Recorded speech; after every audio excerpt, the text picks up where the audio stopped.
نحمده ونصلي على رسوله الكريم أما بعد فقد قال الله تعالى في القرآن المجيد والفرقان الحميد أعوذ بالله من الشيطان الرجيم بسم الله الرحمن الرحيم يا أيها الذين آمنوا كتب عليكم الصيام كما كتب على الذين من قبلكم لعلكم تتقون صدق اللہ مولانا العظیم۔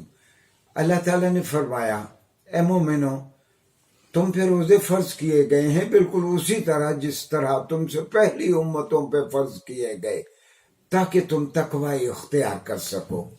ناظرین گرامی، ہمارے پروگرام 5 منٹ قرآن کریم کے ساتھ، اس میں آج تک ہم امم سابقہ اور مذاہب عالم جو اسلام سے پہلے آئے ان کی ہم الہامی کتابوں کا ہم جائزہ لیتے رہے۔ پھر ہم نے جائزہ لیا رسول اللہ صلی اللہ علیہ وسلم پہ وحی کیسے اترتی تھی، وحی لکھی کیسے جاتی تھی۔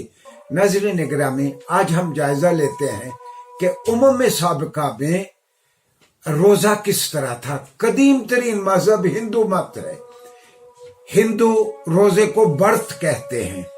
بالعموم ہندو اپنے بانیان مذہب یا مذہب کی بہت برگزیدہ ہستیوں کے یوم پیدائش کے روز روزہ رکھتے ہیں، یا جس دن سورج کو گرہن ہو یا چاند کو گرہن ہو تو یہ اللہ کے عذاب سے ڈرتے ہوئے اس دن روزہ رکھتے ہیں۔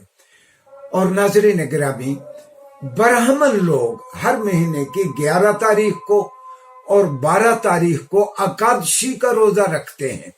اکادشی کا برہمن بھی رکھتے ہیں اور ہندو مت میں بالعموم عورتیں بھی روزہ رکھتی ہیں۔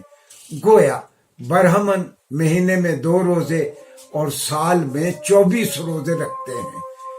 ہندوؤں کے مذہب کی ایک اور شناخت یہ ہے کہ یہ 24 گھنٹے کا ان کا روزہ ہوتا ہے اور بالعموم یہ 3 بجے روزہ افطار کرتے ہیں۔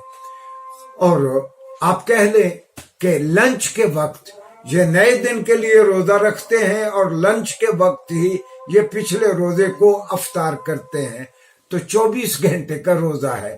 ایک اور خاص بات ہندوؤں کے روزے کی کہ جب یہ روزہ رکھنے کے لیے دسترخوان پہ بیٹھتے ہیں، کسی مجبوری کے سبب اگر کسی روزے دار کو دسترخوان سے اٹھنا پڑے تو پھر اس کو دوبارہ دسترخوان پہ بیٹھنے کی اجازت نہیں ہے۔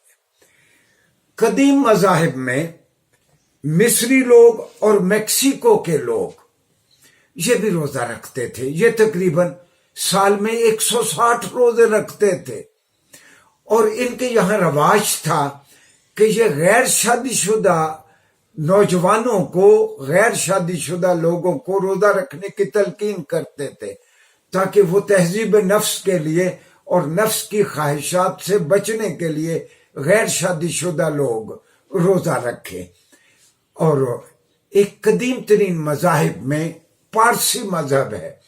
پارسی مذہب میں جو ان کے مذہبی پیشوا ہیں، وہ ہر مذہبی پیشوا روایات میں ہے کہ اپنی پوری زندگی میں 5 سال کا روزہ رکھتا ہے، 5 سال کا روزہ رکھتا ہے۔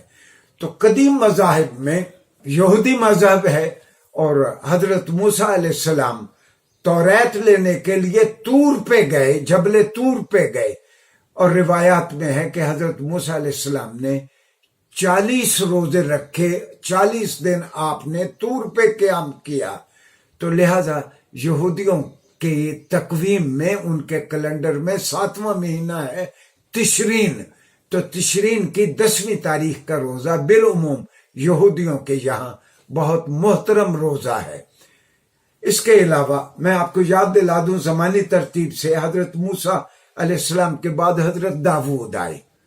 داؤد علیہ السلام کا کہنا یہ تھا، ان کے بارے میں روایات ہیں کہ حضرت داؤد ایک دن روزہ رکھتے تھے، ایک دن افطار کرتے تھے۔ اب حضرت داؤد کی الگ طور پر تو کوئی قوم نہیں ہے۔ میں نے پچھلے ایک لیکچر میں عرض کیا تھا کہ موجودہ عراق کے علاقہ سلیمانیہ میں ایک چھوٹا سا مذہبی طبقہ ہے جس کو سعدیات کہتے ہیں۔ سعدیات کے لوگوں کی یہ ایک چھوٹا سا مذہبی طبقہ ہے۔ ان کا کہنا یہ ہے کہ ہم حضرت نوح کے ماننے والے ہیں، حضرت نوح کے ماننے والے ہیں،